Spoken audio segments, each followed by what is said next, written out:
Hello, and welcome to Coffee with Jesus. I am your host, Todd Ubeli. In this episode, we are fortunate to have a very special guest. He is a church pastor and police chaplain. He has 25 years of experience counseling and ministering to military and law enforcement families. He also responds to homicides, suicides, accidents, and other unattended deaths to provide care to the families of the victims.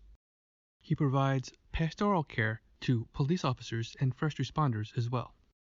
And on top of all of this, he is also a fellow podcaster. His podcast is called My Chaplain. I'll post a link in the show notes and in the YouTube description. Ladies and gentlemen, please join me in welcoming Jared Altick. Jared, thank you very much for coming on the show. Thank you, Todd. I appreciate it.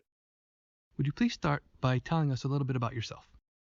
Yes. Well, first and foremost, I'm a pastor in a church. I've been preaching in the church I'm at now for about 21 years. And so I've had a very good long tenure at a wonderful church. And I'm married. I've been married for 25 years. And I've got 5 kids and very happy with my life in Kansas City. God has been really good to me. The last about 4 or 5 years, I've started volunteering with the local police department. And I do that as a chaplain and specifically as a police chaplain. There's lots of different types of chaplains. You know, there's chaplains in prison ministry and hospitals and all sorts of different places. But I'm specifically functioning as a police chaplain where I am going and providing short-term service to people in crisis, like at the scene of a homicide or a suicide or another unattended death. But I'm also providing long-term care to the police officers. And that's just really something I've felt pretty passionately about. God kept putting police officers in my church. And eventually I got the hint, like, okay, you're going to keep putting military people and law enforcement people in my church. I'm going to have to learn that culture and learn how to speak to them and befriend them and minister to them. And so that's kind of been my secondary role. I don't want to present it like it's the primary thing I do. I still work in a church. That's my day job. That's what I get paid to do. But my very involved second activity is working as a police chaplain. Yeah, this podcast is actually my secondary as well. Right. The goal or mission of the podcast, of course, is to bring hope and comfort to other people. Oh, fantastic. Which I assume would be very similar to your secondary role as a police chaplain. Yeah. As a police chaplain, can you describe a little bit what it's like when you approach a crime scene or when there's an unattended body? Sure. Obviously, not too much in the details, I hope, but, if you could just share what you're able to about what it's like as a police chaplain when you come upon the scene. Sure. And I'm limited in some of the specifics of each individual case because of people's privacy and ongoing investigations and things like that. But generically speaking, I'm given a pager, the very cutting edge of 1990s technology. When the pager goes off, then I have an hour to respond. And I'm kind of at one far end of the county. And our municipal government and county government are the same. We have a unified government. So the city and the county are essentially the same entity. And so I'm at one far end of the county. And a lot of times I'm asked to come to the middle or to the opposite end of the county. And so get paid from dispatch. I'll usually call them on my phone and ask, okay, what's the nature of what's going on? And it may be any kind of unattended death. A death in a hospital where a doctor is supervising, that doesn't require the police. But if a body is found and it wasn't under a situation like hospice or medical care of a doctor, then that's an unattended death. And so natural deaths, accidents, suicides, homicides, all of those would be unattended. And so the police need to investigate. And there's often family members there, whatever kind of situation it is. And sometimes the family will ask for help. They're in crisis, they're in shock, they're going through a traumatic event, and they'll ask for help. Sometimes the police just discern that it would be smart to have a chaplain come out. The police will almost never ask for themselves. Now they also are being traumatized. If they Right. see especially like a dead child, or even some of the deaths that somebody's in an advanced state of decomposition, or I think especially if faces or hands are mutilated or dismembered, I think that really wounds us as human beings. We shouldn't have to see stuff like that, and yet someone does have to see that. And those first responders, the firefighters and the police officers, they have to see it, but they're tough. They don't want to admit that would ever bother them. And so I get called out, and I'm kind of wearing two different hats. I have the short term help. I'm like the paramedic. The paramedic doesn't take care of you long term. He just gets you to the doctor. Well, spiritually, that's what a chaplain does. A chaplain is short term help. I'm there to provide comfort. I will pray with you, which not everybody wants that. That's fine, but I can help explain things. A lot of times it's really helpful to have an interpreter between the battalion fire commander, or the police department captain or sergeant who's talking. There's a lot of jargon, and having someone who can translate that police talk into normal human is helpful. And I also can explain the process. Well, why is this murder victim laying in the street? It's been 2 or 3 hours. Why are they still there? Well, there's an investigation that needs to happen. And CSI is doing more than just taking pictures. They may bring out these fancy tripods with the lasers and the digital scanners, and it's got GPS geolocation and all this stuff. And they're creating a 3D photographic model of the crime scene. And that can take hours in some cases. And so we're honoring the dead by capturing every bit of information. So later, the investigators and even the jury can fly through a three-dimensional model, photorealistic, of the scene, so that we can bring justice to the situation. And a chaplain can explain some of that procedural kind of thing to a grieving family who are in shock and not sure what's going to happen. They don't understand what's going to happen to the body. Is it going to go to the coroner, or is it going to be released directly to a funeral home? And that depends on the circumstances. When will they get to see the body? Everybody's seen TV shows where you're in this morgue and they pull a drawer open and you identify the body. That does happen in some places, but that's not as common as everyone assumes. Like in our county, that never happens. We just do not identify bodies that way. We don't ever bring a family into a morgue, into a coroner's office, and identify a deceased individual that way. We just don't do it. And so they will likely not see that family member again until the body has been released to the funeral home. And explaining that helps to some degree. And a chaplain can do all of those things. And then that's all my short-term care. Long-term, I then kind of walk around the yellow tape to the perimeter, where at every street there's another police car with another young officer, and they may not be particularly upset depending on their level of involvement and how much they saw, but I'm going around and checking on everybody and touching base and making sure that everybody's okay. And sometimes people want to talk, or they even want me to pray with them. That doesn't happen a lot because, again, they're on the job and they're being tough. They're in that mode, that frame of mind.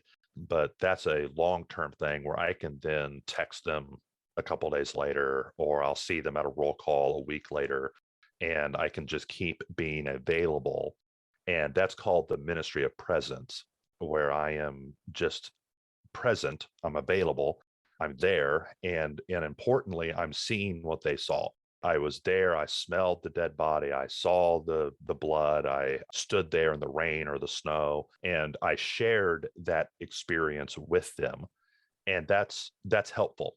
And I really believe that's important for a chaplain to do those things, not to zoom in for 5 minutes, say a blessing, and zoom out again. It really should be something where you're there for an hour or 2 or 3 or 4 hours, depending on the scenario. Well, that's good. That's really good. And it sounds necessary for a lot of these major crimes. Yeah. How does that sort of thing normally affect the police officers themselves?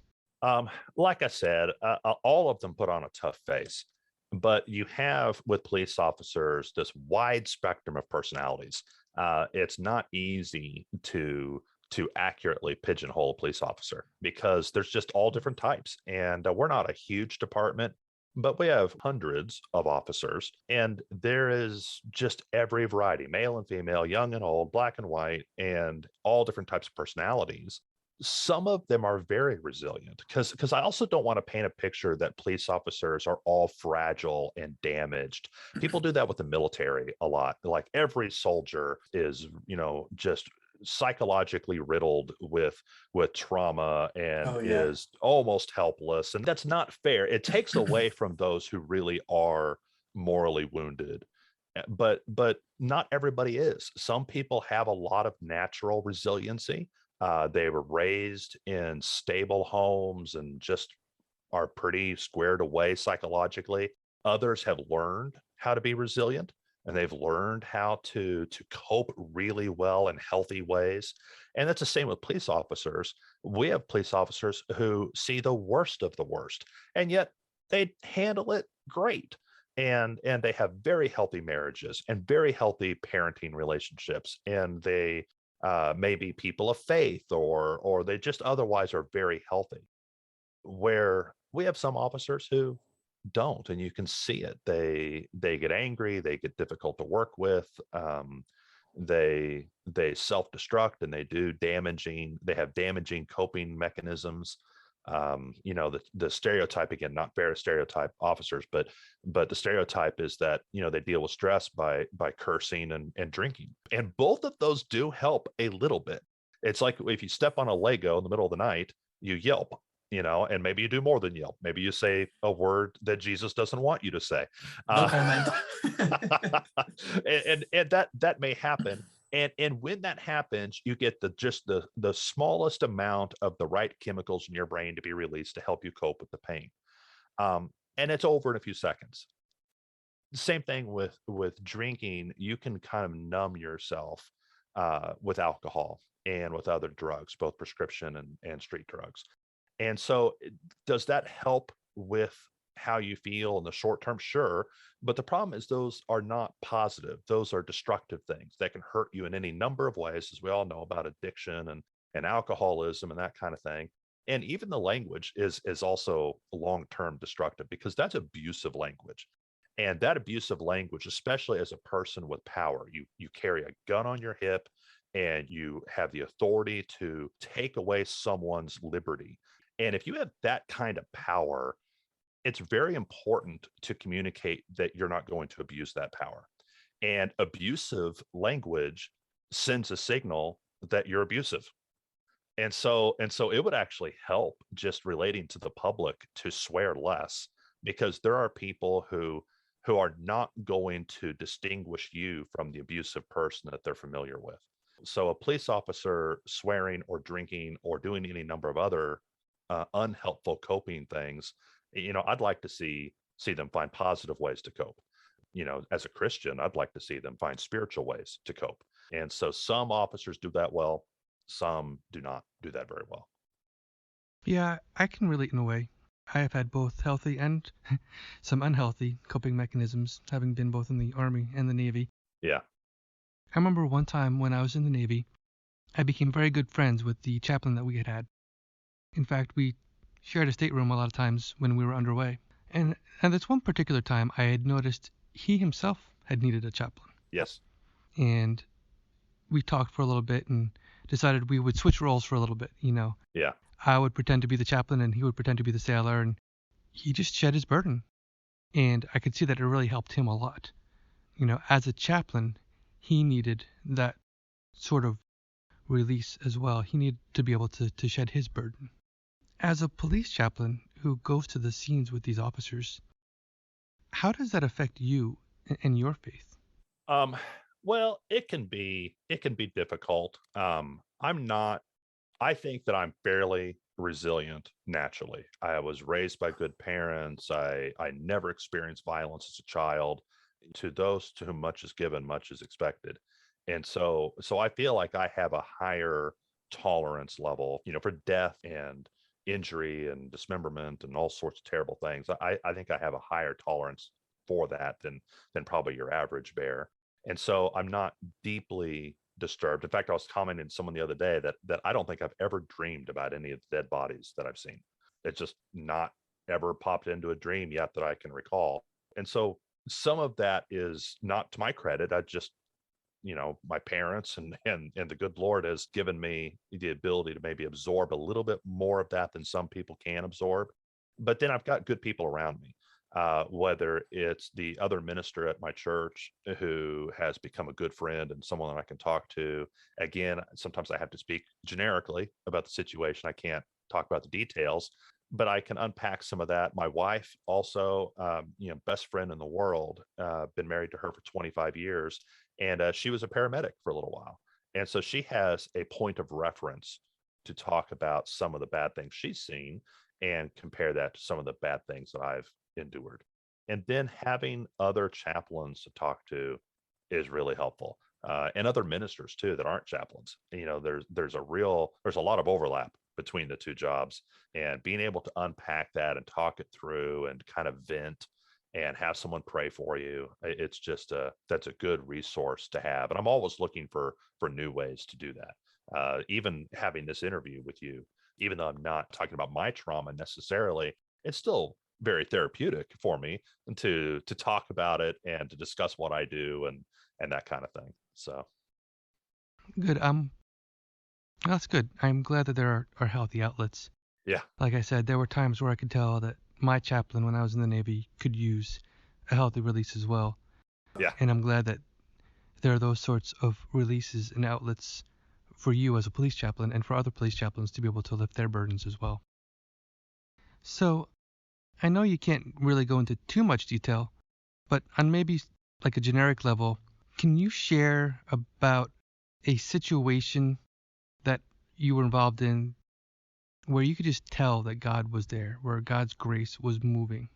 Is there something like that that you would be willing to share about and talk about? Because a lot of times the stuff that the police see is so bleak, and there is nothing that's going to fix this particular home other than a time machine, right? Right, It's right. already broken. It's been broken for a long time, and now violence has erupted, or something similar, something illegal has happened, and the police are involved, and it's just hopeless looking. And so a lot of situations like that, it's a matter of managing having that hopelessness, having your nose rubbed in it and being exposed to that much despair. That's just really tough to endure. But not too long ago, we had an officer who was on vacation, family, and so you had multiple pairs of adults, young, middle age type adults, and they were in a vehicle in a van that got struck by another vehicle on the highway, and it killed a member of the group, and it moderate to serious injuries for everybody involved, including our officer. And they were in another city, 1,200 miles away. They're on vacation. And so I reached out to some other chaplains that I knew who were in that state, and they reached out to another chaplain who was in that city, and that chaplain was able to go to that officer and that officer's family. And some of them were in the hospital, some of them were like in very like life-threatening situations, others were just, broken ribs and pelvis and all sorts of injuries like that, but they were in the process of being treated and released. And that chaplain was able to go and be an extension of our department, even though she'd never met any of us.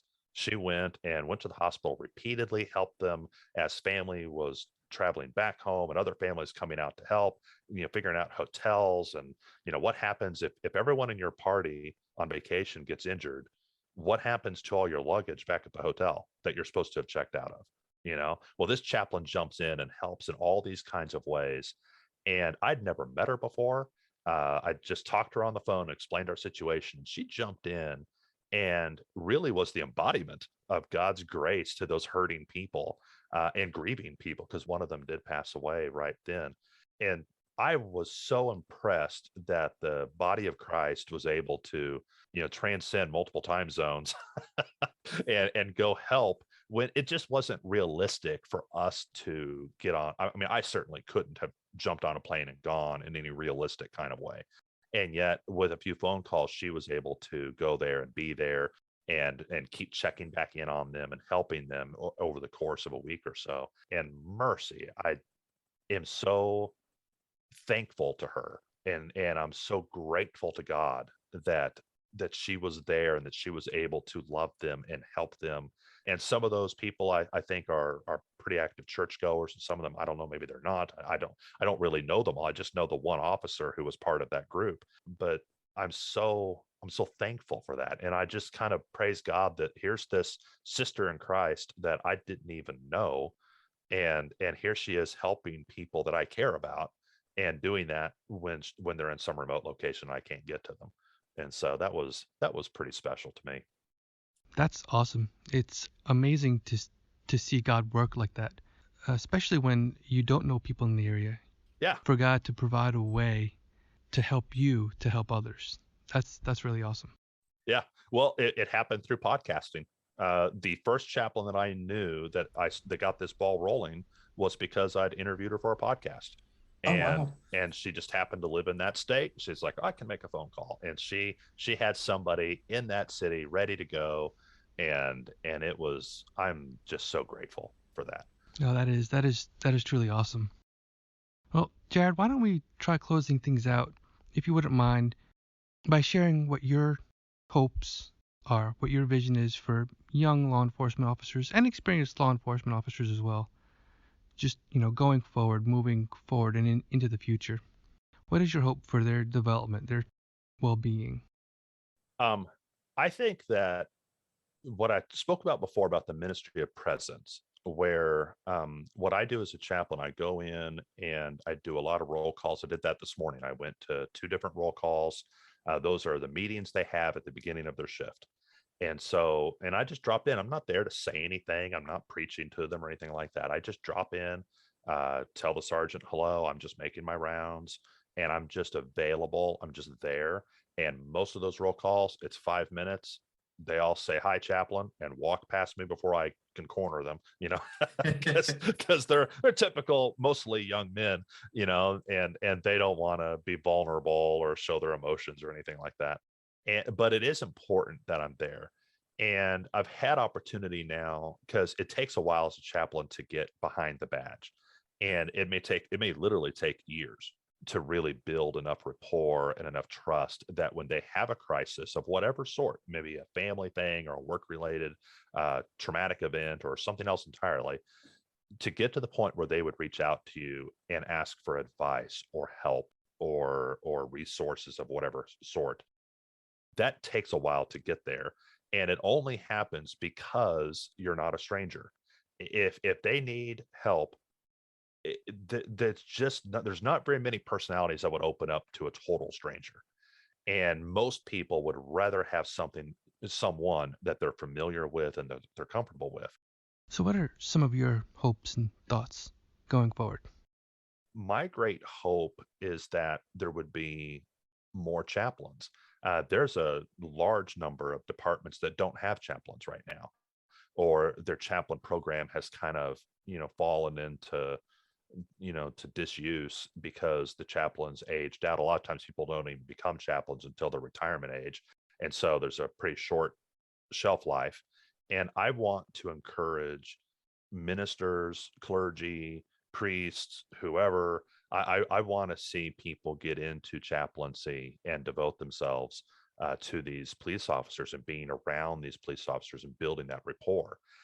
There are countless departments around the country. I mean, there's 15,000 different departments and agencies in law enforcement in our country, and a lot of them do not have active chaplains programs with good, healthy chaplains that are really helping those officers who are at the bottom of the totem pole. Those 25-year-old patrol officers. I can only help in my one department, and I want more help. I want there to be more chaplains in my department, and so we need additional chaplains in other departments in every state all across the country. But there's other chaplains around the country who can help start a new chaplains program and get you trained and get you involved. And I want to see more departments have chaplains. And we need more manpower. And so I'd like to see there be more chaplains. I really think chaplains can make a huge difference. Awesome. Well, Jared, thank you very much for coming on the show. Thank you just for being here to share about being a police chaplain and for opening up about how you can just see God's grace in even the most harshest and difficult of circumstances. I'm sure you're probably being pulled in about 50 different directions with all your responsibilities. And Yes, sometimes. well, Jared, thank you again. I appreciate you taking the time to help bring comfort and hope and encouragement to the body of Christ. Thank you. Thank you, Todd. I appreciate it. Ladies and gentlemen, I will be posting a link to Jared's podcast. I will put it in the show notes for the podcast. And for those of you who like to watch on YouTube, I will post a direct link to his podcast in the description for the video. And if there are any of you who are interested in becoming a police chaplain, feel free to reach out. As always, thank you for listening. Thank you for watching. God bless.